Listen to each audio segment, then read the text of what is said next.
Focus. I'm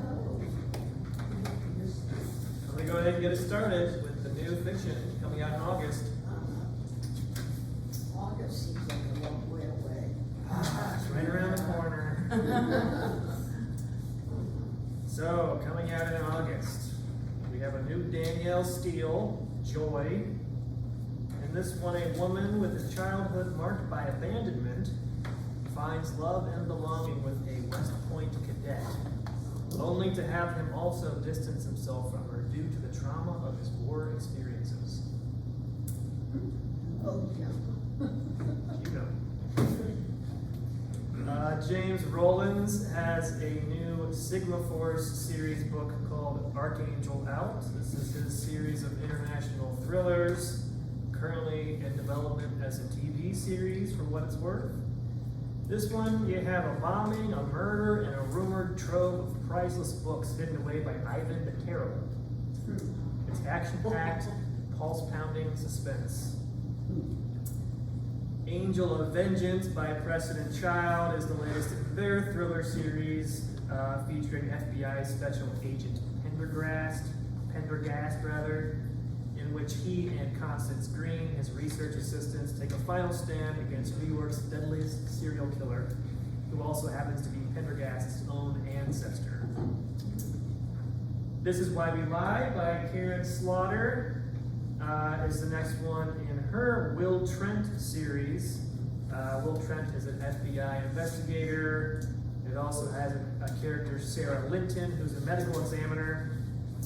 In this one, the couple have recently married, and they are forced to investigate while on their honeymoon after the manager of the lodge that they're staying at is murdered.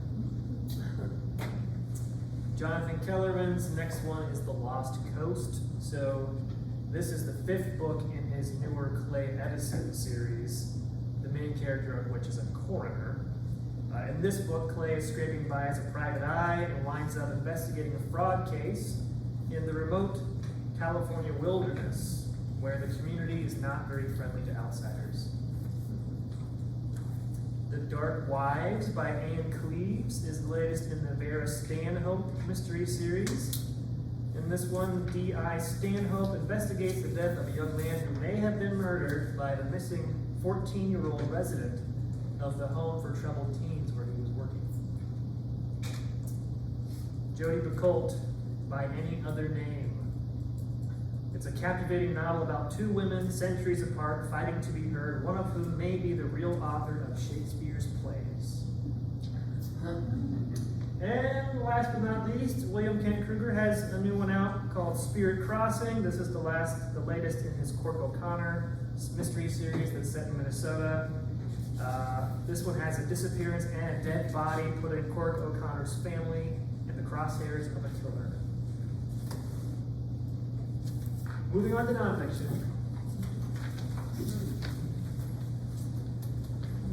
This is quite a collection this month of nonfiction titles. Beginning with The Art of Power, Nancy Pelosi. This is about, focuses on her fighting spirit that has always animated Ms. Pelosi and the historic legacy that spirit has produced, and has led to her being lauded by her opposition as the most powerful speaker ever. Out of Darkness by Ian O'Connor. You may recognize that face there. This is a story about Aaron Rodgers. O'Connor uses hundreds of original interviews to answer penetrating questions about Aaron Rodgers, to reveal all sides of a great player while delivering a portrait of a complex man. Wanted, Toddler's Personal Assistant by Stephanie Kaiser.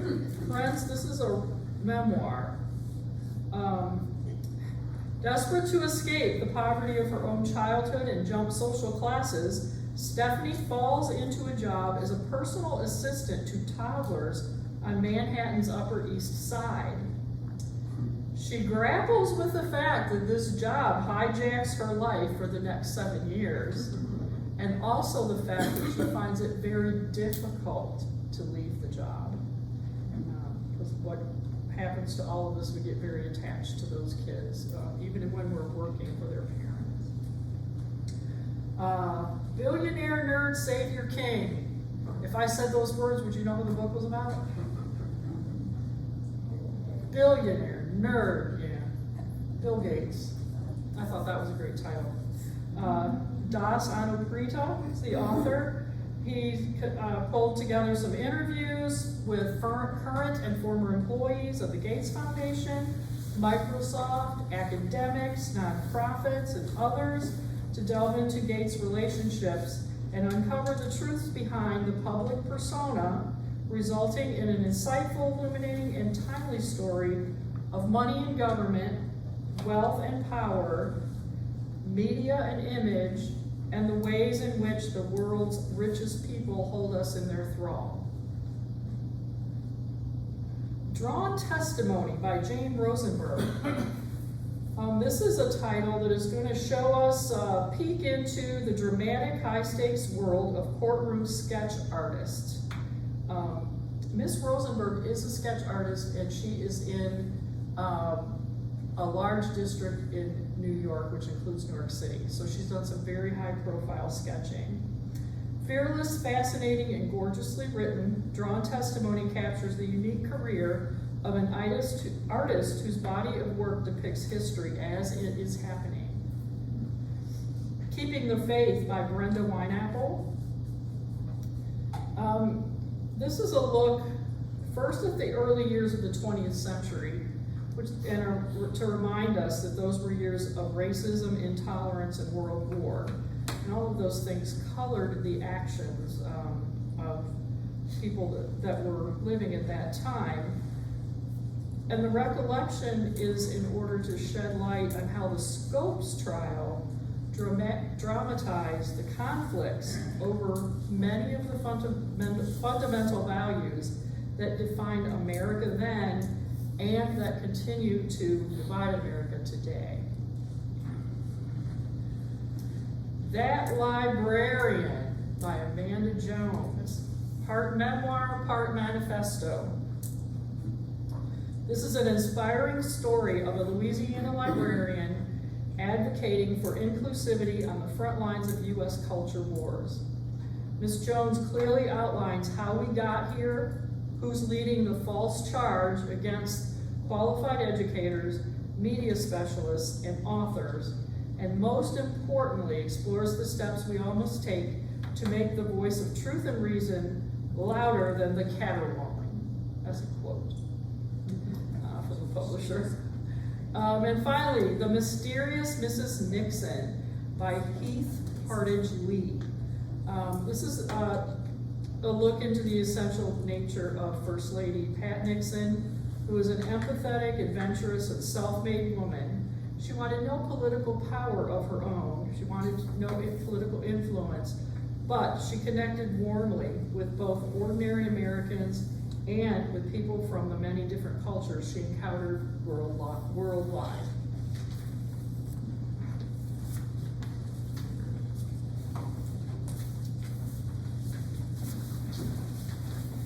All right. So, The Divide by Morgan Richter is a debut novel. Morgan Richter is a TV and film producer. So, 25 years ago, when she was just 18, Jenny St. John moved to Hollywood from the rural Midwest and landed the lead role in an independent film called The Divide. The movie tanked, however, along with her acting career. Now she makes ends meet as a fake psychic. But when the film's director is murdered and his ex-wife goes missing, Jenny gets pulled into the case due to her strong resemblance to the missing woman. This book is described as an offbeat Hollywood neo-noir that, quote, reads like Agatha Christie on acid.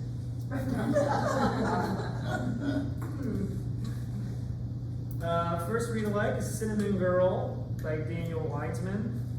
This one is a, quote, neo-noir dive into the dark side of LA's rock scene. It's about a Lyft driver who investigates a decades-old murder after his dying piano teacher asks him to clear his son's name. Here in the Dark is a dark and stylish novel about a theater critic who looks into the disappearance of her recent interviewer after she learns that she was the last person to see him alive.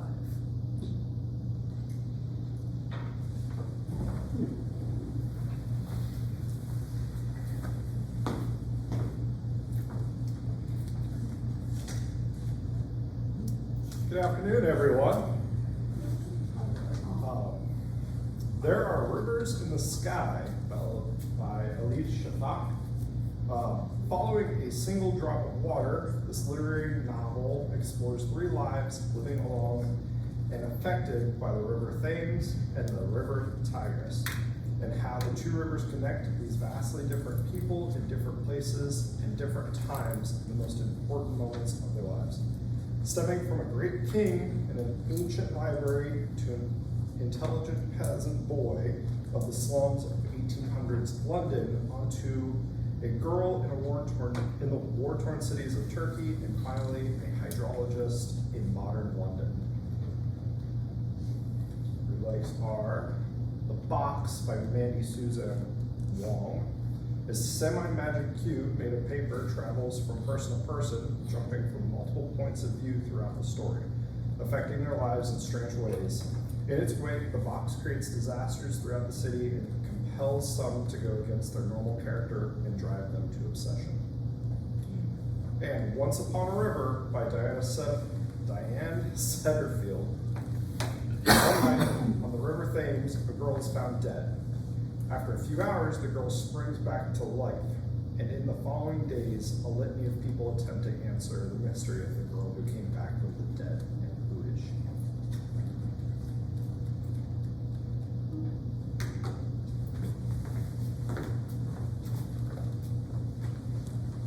Okay, Sherlock Holmes and the Telegram from Hell by Nicholas Meyer. So this author wrote his first award-winning Holmes book, which was called 7% Solution back in 1974. And this is the sixth book that he's written in that series. So in this book, Holmes and Watson try and thwart the plans of a German spy master during World War I, yeah, not two. So Watson has spent the last year treating soldiers returning from the front lines, and Holmes has been working undercover. When Holmes learns that the Germans have a plan to ensure the U.S. doesn't enter the war, the British Secret Service sends him and Watson to the States to learn more. The novel does incorporate real people like J. Edgar Hoover into the story. It's probably a little more action-packed than Doyle's original Holmes series. For more in the way of Sherlock Holmes mystery series, Sherlock Holmes and the Beast of the Stapletons by James Lovegrove is this author's take on a sequel to The Hound of the Baskervilles, in which Holmes and Watson return to Baskerville Hall after a woman is found dead on the moors, drained of blood. And A Study in Crimson by Robert Harris brings Sherlock Holmes from the Victorian era into the dark days of World War II. In this one, Holmes tries to track down a serial killer who is emulating Jack the Ripper.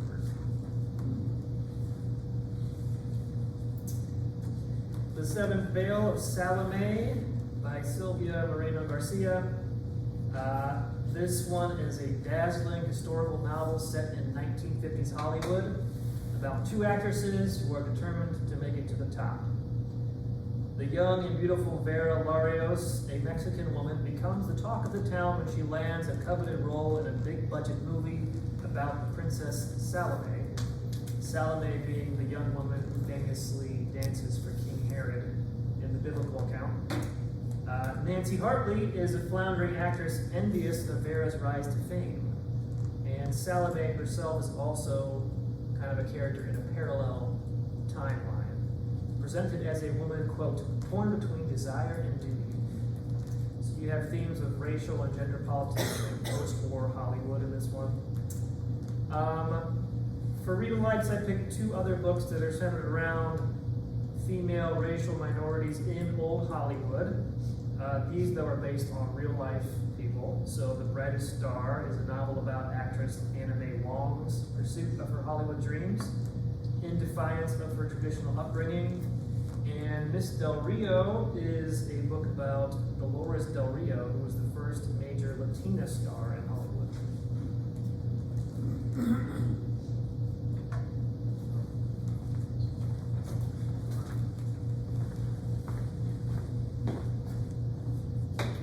Burn, by Peter Heller. Two longtime friends emerge from their annual camping trip to find the country ripped apart from civil war. Their friendship holds them together against successors and the military as they struggle to survive their way home. This novel is a testament to friendship against a divided country. American War by Omar El-Akkad. In 2074, America breaks out in civil war. Egged on by plague, dwindling fossil fuels, and drowning cities. This novel follows a girl raised in a war-torn country and the hardest decisions she must make as she grows and adapts to war. And Exit West by Mohsin Hamid. On the brink of civil war, a couple find love in each other, and through the turmoil, shooting, and explosions, they must find an escape from their collapsing country. When they find a way out, it tests their relationships in a new alien land.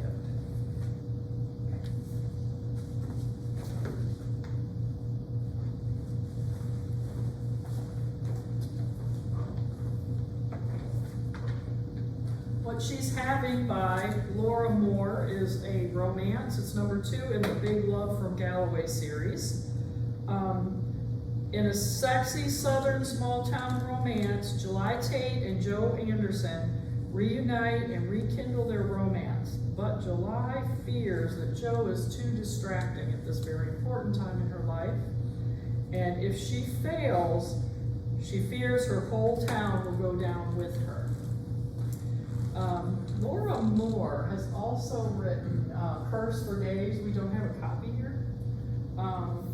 But that was her previous, a previous novel that got a lot of attention. And The Happiness Blueprint by Ali Zetterberg is another newer novel. And it's about Clara and Oddball and Alex who get together and they find acceptance. And as with Laura Moore's writing, Ali Zetterberg's writing is typically described as being very witty and clever and a little bit funny. So they have that in common. A Scandal in Mayfair.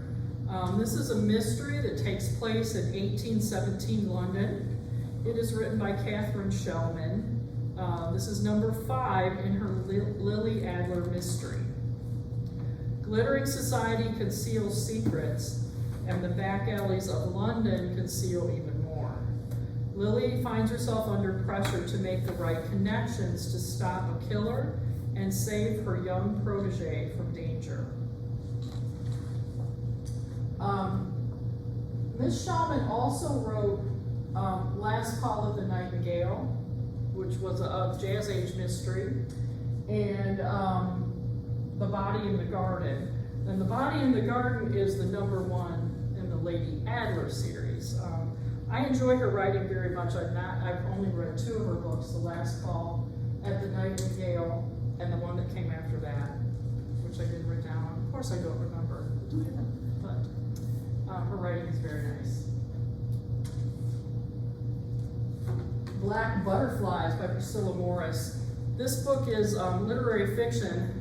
It's a debut by Miss Morris. It takes place in Sarajevo Spring, 1992.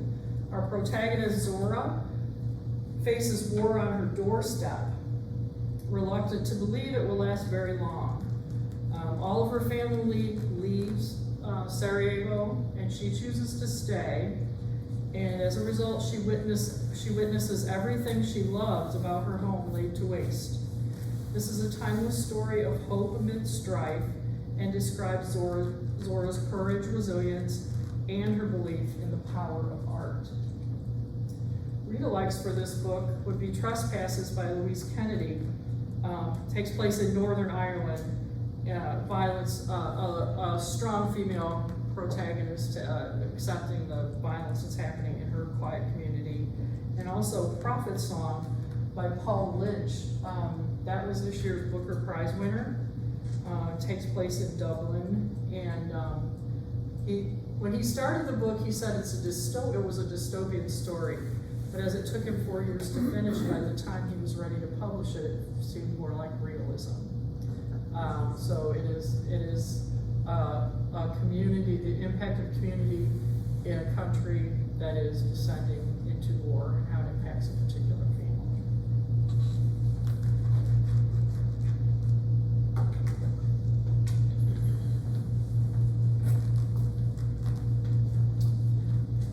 Talking to Strangers is Fiona Barton's latest twisty and highly satisfying nail biter. This is the second novel with Detective Elise King, set in Essex, England. A local hairdresser who has been looking for love on multiple dating sites is murdered on Valentine's Day. A reporter hoping for a career-boosting story decides to do her own investigating. She quickly makes herself a nuisance to Detective King's own investigation, and also finds herself dangerously over her head. The storytelling alternates between the two women's perspectives. For more in the way of suspenseful mysteries that also have detective protagonists, you could try Mark Billingham's Tom Thorne series, the most recent of which is The Murder Book, pictured there. And then Karen Slaughter's Will Trent series, After That Night, is the most recent until her newest one comes out in August.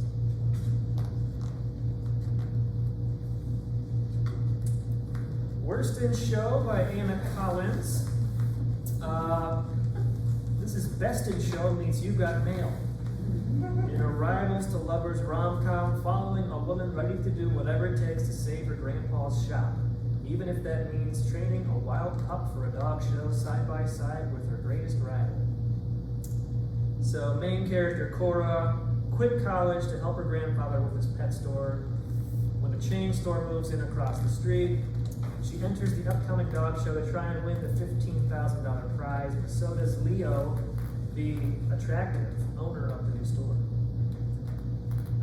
Quote, with a believable character arc, protagonists who have great chemistry and a good balance of humor and depth, this enemies to lovers romantic comedy from Collins hits all the right notes. So I found two other books that are also said to be kind of You've Got Mail retellings. Summer Fridays is a You've Got Mail for a new generation. Set during a New York summer in the late 90s, the main character of this one is a young editorial assistant who strikes up an online friendship on AOL. And To Sir with Love by Lauren Lane is about a young woman who has taken over her recently deceased father's Midtown Manhattan champagne shop and has to deal with a giant corporation owned by the impossibly handsome Sebastian Andrews, who wants to buy her out.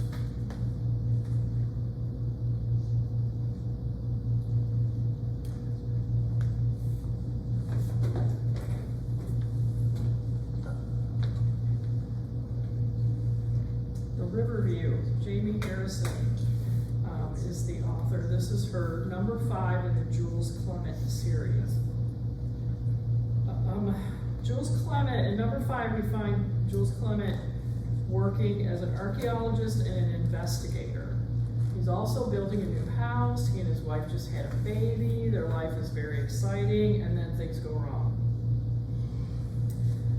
2 neighbors are trying to hire him, each to spy on the other.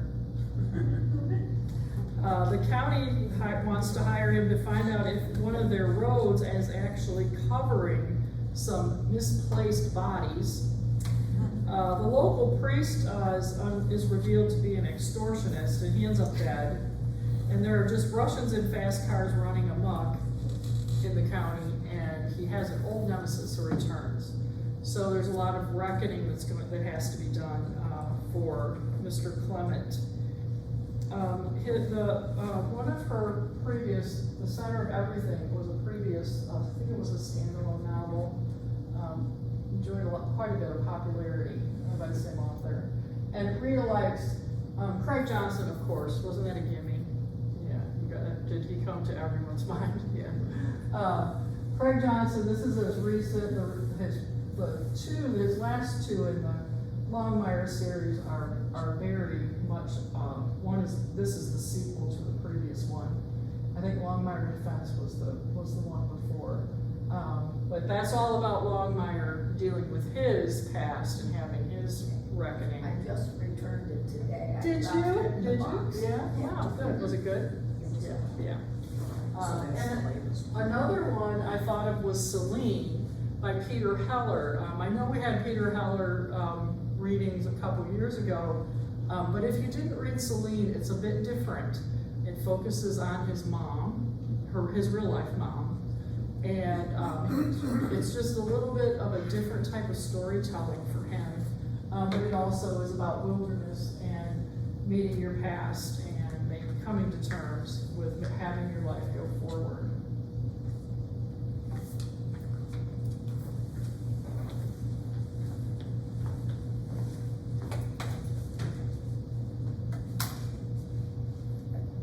This is The Perfect Son by Frida McFadden. When a murder of a teenage girl devastates a small community, Erica's son becomes suspect number one in the investigation, destroying her perfect world.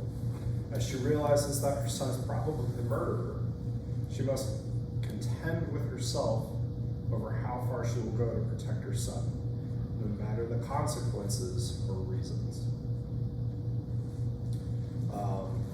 In the same vein, Baby Teeth by, I think it's Zoe Stage. A mother comes to deadly conflict with her insanely jealous daughter, who may be out to kill her in order to have Dad all to herself. And with the mother's spiraling health and an oblivious husband, she has more than just a moral fight coming her way. And then, if you haven't heard about We Need to Talk About Kevin by Lionel Schrimmer, a struggling mother's life is eviscerated after her son becomes a school shooter, killing several students and a teacher. Years later, when trying to move on with her life, her estranged husband returns to put the blame of their son's rampage on her.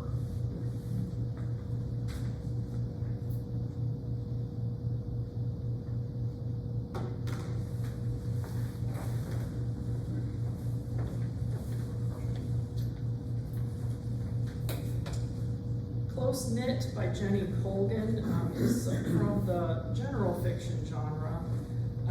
This is a standalone novel, even though I believe she has written some series. This is a novel that takes place in Scotland. Our protagonist is Gertie, who lives on a remote Scottish island, where the women of the knitting circle that are strong, capable, and frankly nosy. But they are the glue that holds the community together. They also know everything that goes on, and Gertie's mother and grandmother are two of the women of this knitting circle. A world of possibilities opens up to Gertie when she's offered an airline job. And the book explores if she has the courage to leave her island home, and if she does so, is that what is going to make her dreams come true? This is a pretty universal struggle, I think, for young people, even if you don't live on a remote Scottish island. I brought The Summer Skies as a reader like another Jenny Colgan novel. This also is about a Scottish lass who's considering life, how her life is on an island, a Scottish island, and her role in her family. And Jill Manziel, that started with The Secret. This is another multi-generational sort of a soap opera story about following your heart's desire.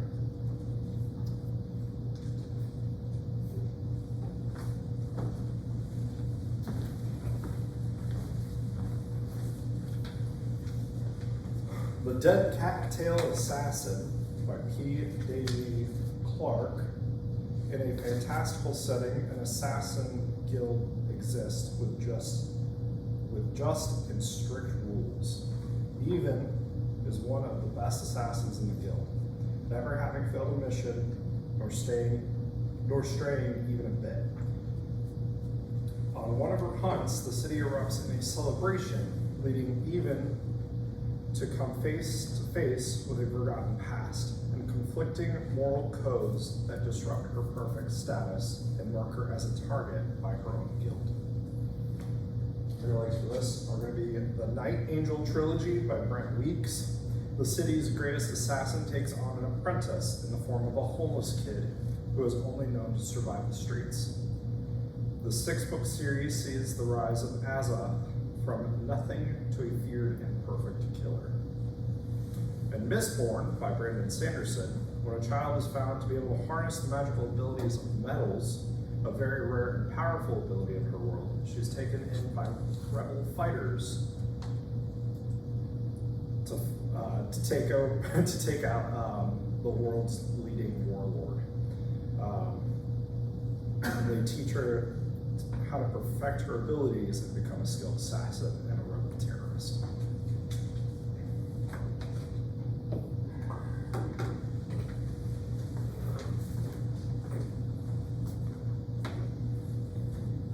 Okay, Saved by the Matchmaker by Jody Pedlin. This is the second in the Shanahan Match series. Set in 1840s St. Louis, Missouri, you have Enya Shanahan, whose marriage was recently annulled, pregnant and abandoned, as it's put, by her scoundrel husband. She's trying to avoid scandal, and a matchmaker pairs her with Sullivan O'Brien, a steamboat captain who aids escaped slaves and needs a marriage of convenience. Publishers Weekly says, anchored by a colorful cast of returning characters, the narrative finds its heart in Enya and Sullivan's delicately drawn love story, and the winding path they take to happiness makes it all the more satisfying when they get there. As reader likes, I brought While the City Sleeps by Elizabeth Camden. In this one, a dentist is united with the police lieutenant she has always admired from afar when she becomes the only person who can identify the person behind a string of bombings. And then A Match in the Making by Jen Toronto. An assistant matchmaker realizes that she might be the perfect match for the man she has been tasked to find a match for.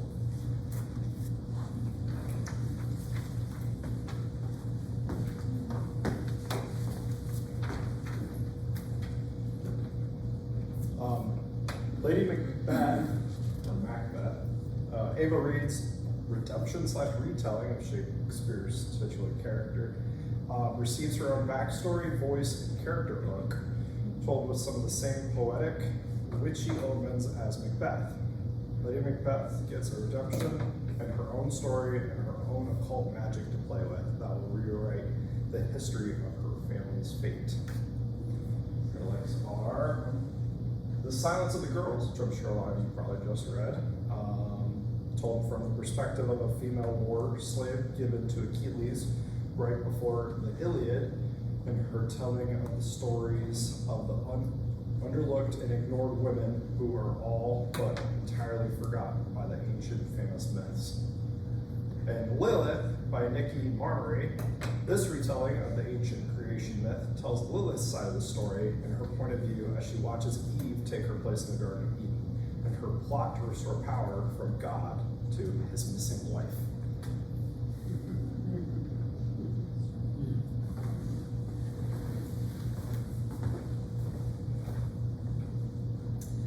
Okay, this is another debut, Volcano Daughters.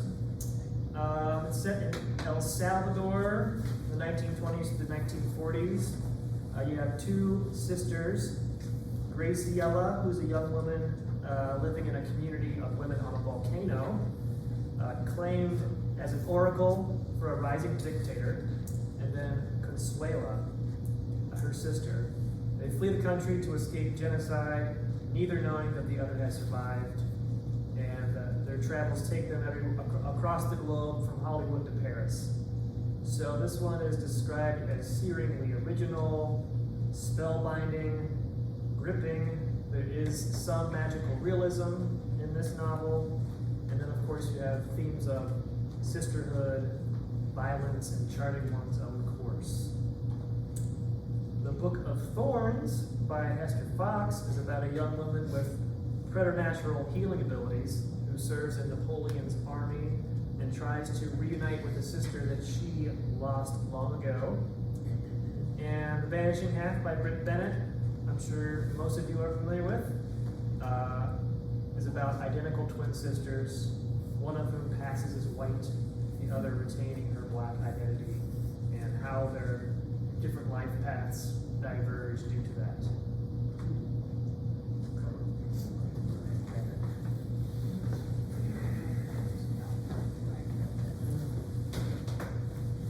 The Darkness Returns by Raymond E. Feist is book one in his new Dragon War saga.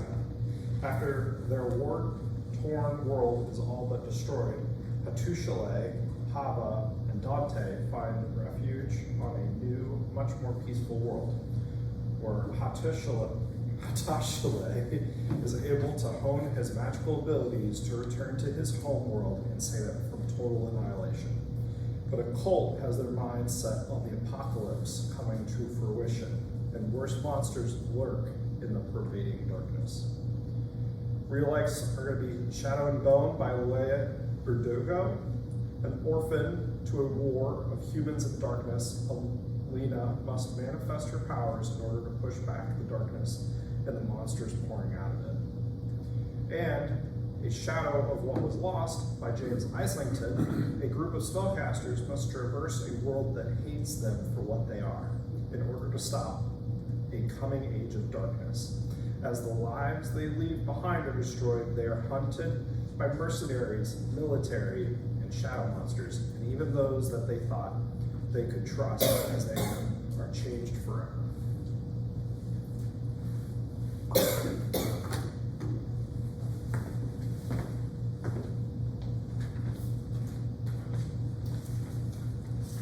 Next up is Peggy by Rebecca Godfrey. This is a work of historical fiction and takes much of, it's going to take place in a lot of different places, but I believe the heart of it is going to be 1958 in Venice. This is the story of Peggy Guggenheim. She was born into that life of incredible privilege. She lost her father on the Titanic. I believe she was 12 years old when that happened. And that turns her life upside down. She grows, she determines she's going to seek a life of passion, personal freedom, and a commitment to the transformative power of art. If you think I just said that, I believe I said very similar words for Black Butterfly. I'm not sure what that says about what publishers are putting out about the content of their new books. Anyway, seems to be a popular topic. Ms. Guggenheim navigates the sexist, anti-Semitic art worlds of the US and Europe, balancing her loyalty with her Jewish background, her loyalty to her family, and her need to be free. This book was completed by a second author, Leslie Jameson. Miss Godfrey passed away in 2002. She was only 54 years old, and she died of complications of lung cancer.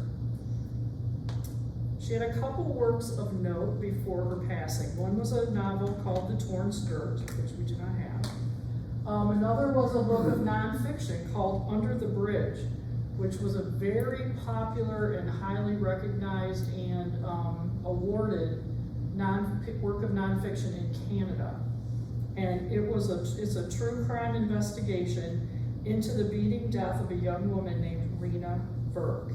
And that was just released as a series on Hulu in April of this year. It's a little bit about her background. As Rita likes, this I thought also was a gimme, the personal librarian. Obviously, protagonist has a completely different background as she comes to the art world, but she also deals with sexist, racist, misogynist, all those barriers that the art world had built against women in the early 1900s. And Enchantress of Numbers I chose as another read-alike by Jennifer Chiavarini, and that is a story of Ada Lovelace. And her, she was a daughter of Lord Byron, but her mother pretty much got him out of the way very early because she didn't want her daughter growing up with all this silly poetry and things like that, because her mother was a mathematician and she wanted to protect her from what she felt like was a soft world.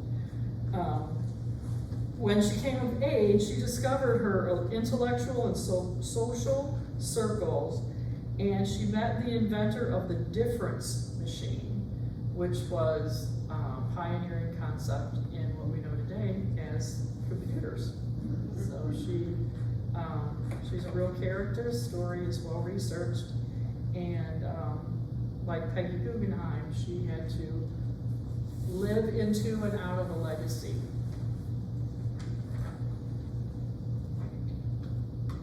Oh, 0 stars, do not recommend. That is not personal commentary, that is the title of the book. M.J. Wasmer. It's a debut novel. This book is satire. It takes place in current day on an island paradise. Our protagonist, Dan Foster, is on vacation, and his girlfriend Mara, they're enjoying some Bud Lights, hanging out on this island, and the sun explodes. Well, the island is covered in darkness. The ultra-rich on the island declare themselves the ruling class. A fitness instructor that's in the group becomes a ruthless dictator. And as temperatures drop and tensions rise, Dan decides to lead a revolution. So right after he's leading a revolution, he figures out a way for him and his girlfriend to get off the island. So he suddenly has this moral dilemma of whether he leaves the island or completes the revolution. And I'm going to give you a full confession here. The first line of the publisher's blurb about this book says, Lord of the Flies crashes into the Hitchhiker's Guide to the Galaxy. And therefore, there were my real-life. I hunted. Ashton sits right next to me. He knows I hunted. But it's the usual suspects, like 1984, Slaughterhouse-Five, The Hitchhiker's Guide. Those are all the read-alikes for this book. So I just stole the publisher's lead, and I will share with you Lord of the Flies and Hitchhiker's Guide. And if you haven't read them yet, you might want to pick them up just for Hitchhiker's giggles. Guide particularly. Yeah. Those are 2 of my favorites.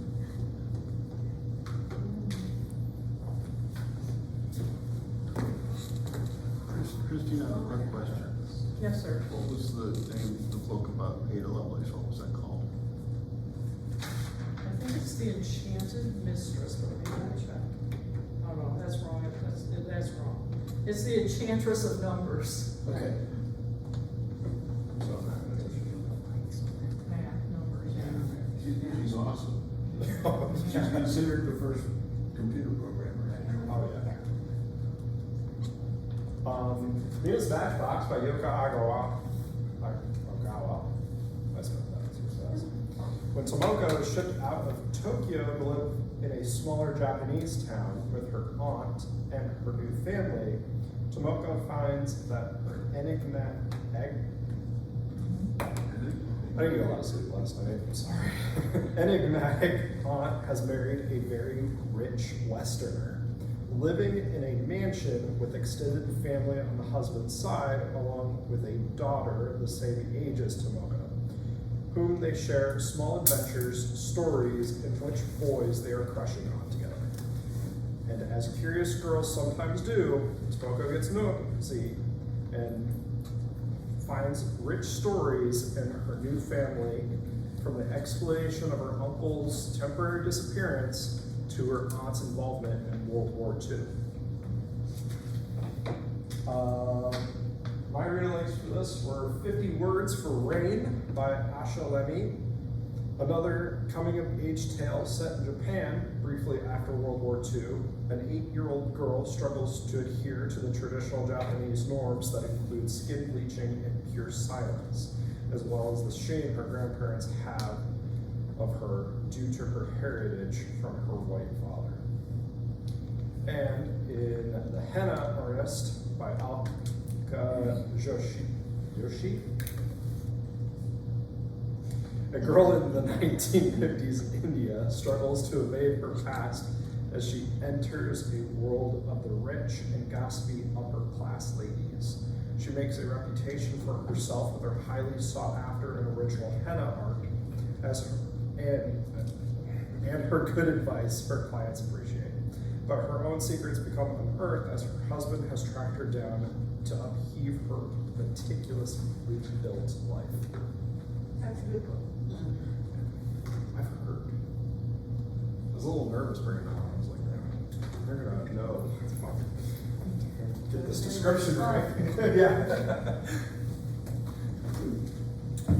Interpretations of Love by Jane Campbell is a example of something you don't see very often. So this is a debut novel by a woman in her 80s. So she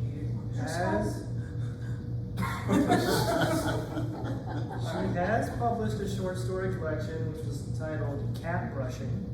But this is her first novel. It's set in England during the week of Dr. Agnes Stacey's daughter's wedding. It's about the inner lives of ordinary people.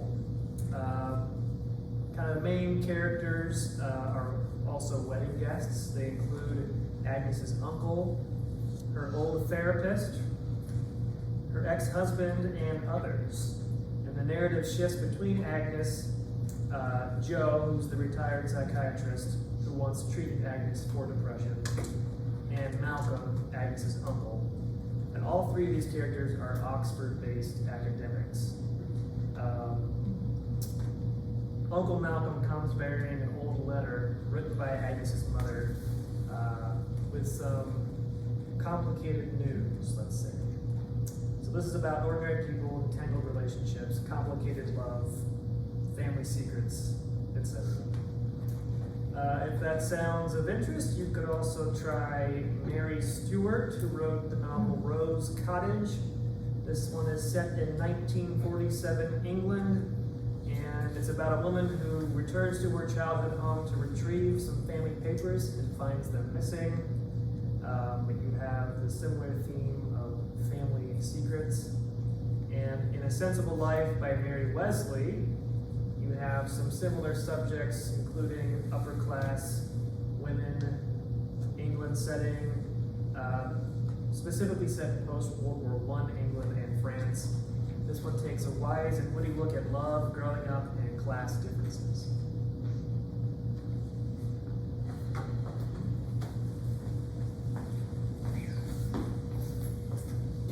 T. Kingfisher's new novel, A Sorceress Comes to Call, is a retelling of the Brother Grimm's tale, The Goose Girl.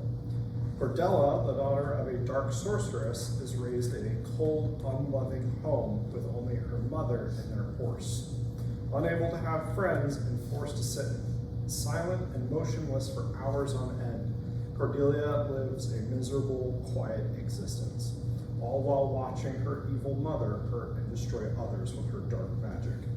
When the mother seduces her way into living with a wealthy squire and his sister, Cordelia finally experiences kindness and companionship in the naive siblings. But will Cordelia allow her mother to follow through with her plot to destroy the New Haven and those that accepted them? There are two reader-likes that are retellings. For the Wolf is a Red Riding Hood retelling by Hannah Witten. Born to be sacrificed, her curse and the damages it causes may be more than a blessing than a curse in this fantastical retelling of Red Riding Hood. Then The Salt Grows Heavy is by Cassandra Caw. This horror retelling of Little Mermaid. The daughters of the titular character ravenously tear apart the kingdom and push their mother on a journey of survival and horrific discoveries.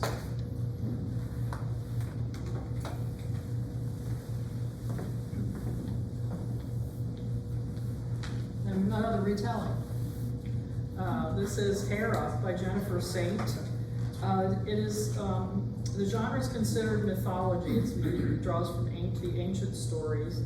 And Hera is finally allowed to retell her own story. She tells a story of power and strength, and she tells how to lead the way in order to forge a better world, which is a pretty foundational concept in feminist philosophy. You still want to be strong, you still want to be a leader, you still want to have power, but the way it's always been done is not necessarily the only way, so let's find a better one.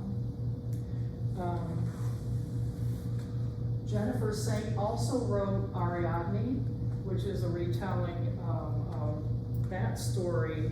This is the young girl defying her parents, her country, and everything that she's been taught to sacrifice all for love.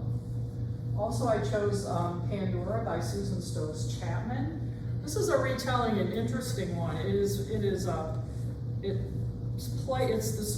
Pandora's story placed in 1799 London. So it has a very dark and murky background. A young woman named Dora wants to become a jewelry artist, but she's obligated to help her uncle to continue the business of her deceased parents' antiquities shop. And of course, the uncle is, just not all he's presenting himself to be. So it's a very good retelling of the story of Pandora.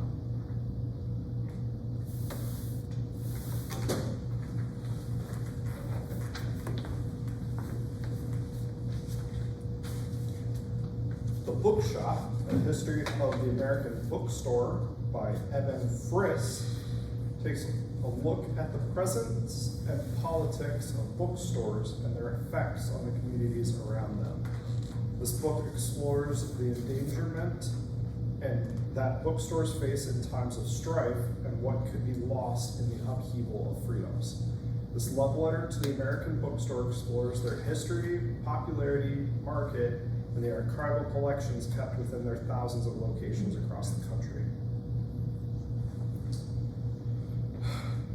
Knowing what we know, the transmission of knowledge from ancient wisdom to modern magic by Simon Winchester, historian and renowned nonfiction writer Simon Winchester explores the history of libraries and the passing of knowledge through culture, schools, and the fight against tyrannical entities bent on burning and banning. Then, the dictionary people, the unsung heroes who created the Oxford English Dictionary by Sarah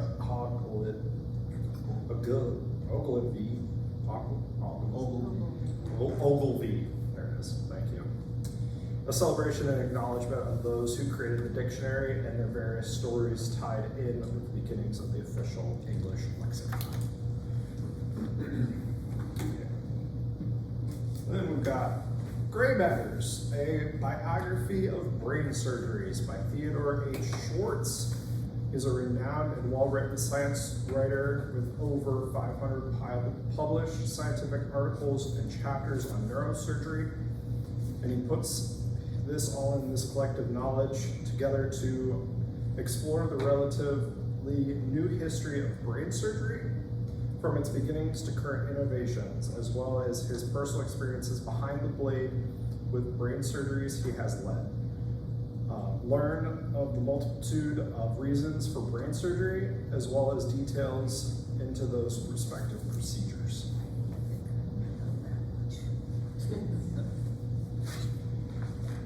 The Tale of the Dueling Neurosurgeons by Sam Keen.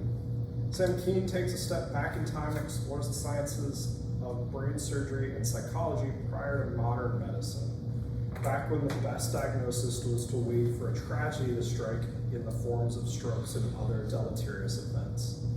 and then to watch the outcomes of the survivors and how their brains function after. Kane tells of weird stories of what survivors were able to do and what they became and how they coped through strange means. The Secret History of the War on Cancer by Deborah Davis. Dr. Davis argues for a fight against the causes of cancer rather than just the cancer itself, plunging a knife at the sources of the disease and going against the grain and blaming that which people don't want to give up or admit that which is killing them.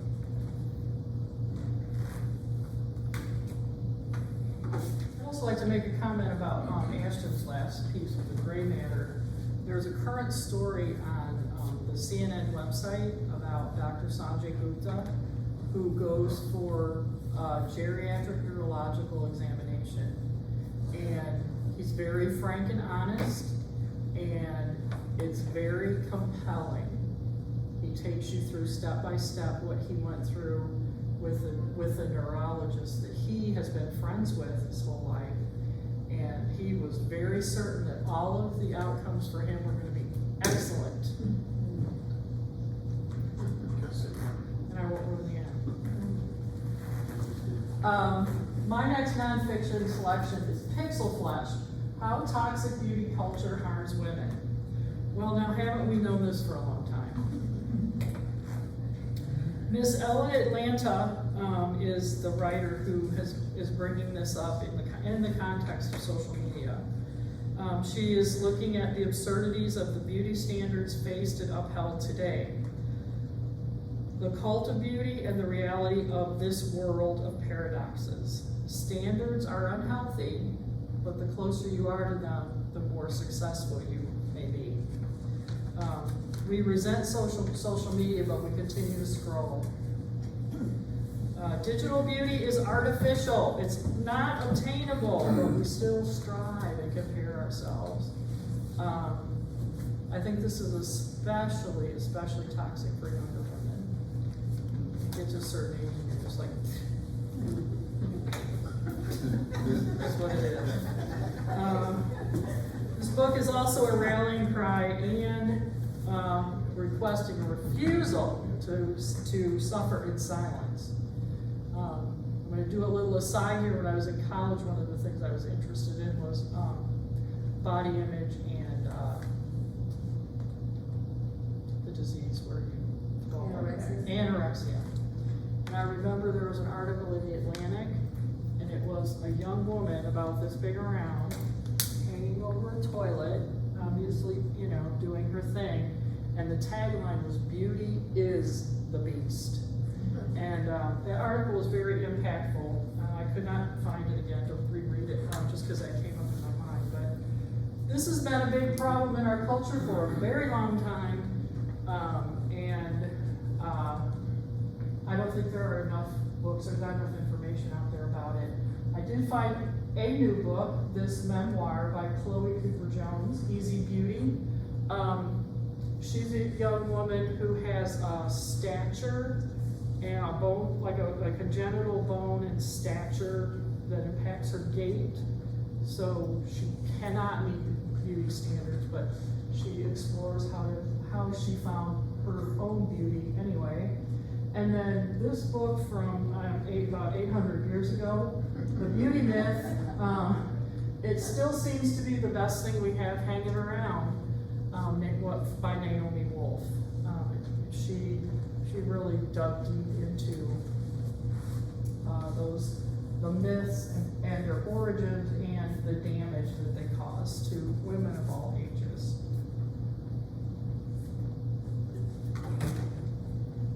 Okay. I was going to sing the title, but my husband's in the room, so he might make fun of me. So I'm not. So this is, I heard there was a secret chord.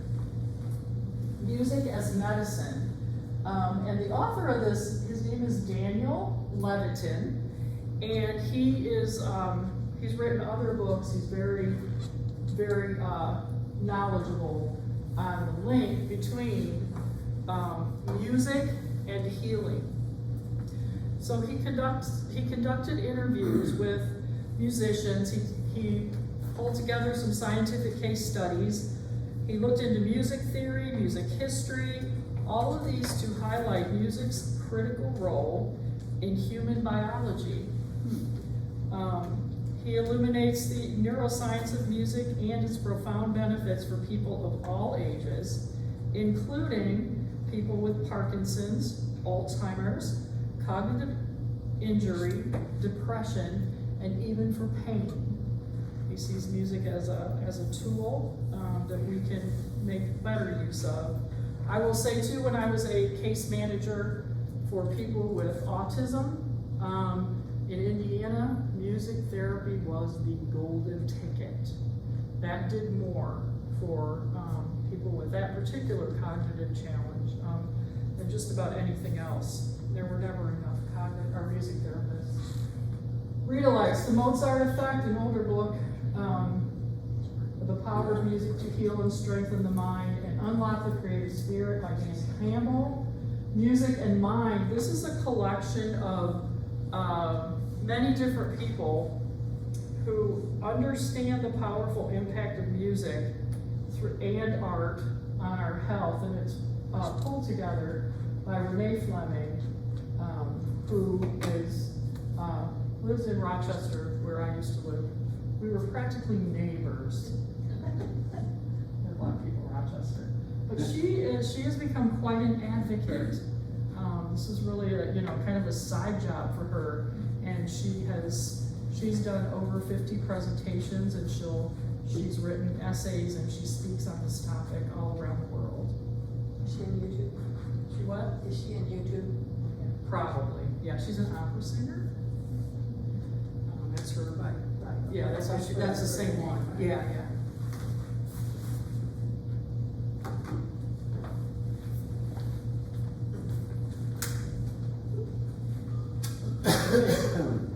Boys of Riverside. So this is a debut nonfiction book about an all-deaf high school football team in Southern California. The author is a New York Times reporter. He was the San Francisco bureau chief for the Times. He usually wrote about heavier topics like natural disasters and shootings, but was drawn to this uplifting underdog story. He subsequently gave up his position and moved to Riverside and immersed himself in the team for one season. Kirkus says, what makes Fuller's book such a page-turner and very much a story for a wide audience beyond sports enthusiasts is its deep involvement with the Cubs, that is the team, as people.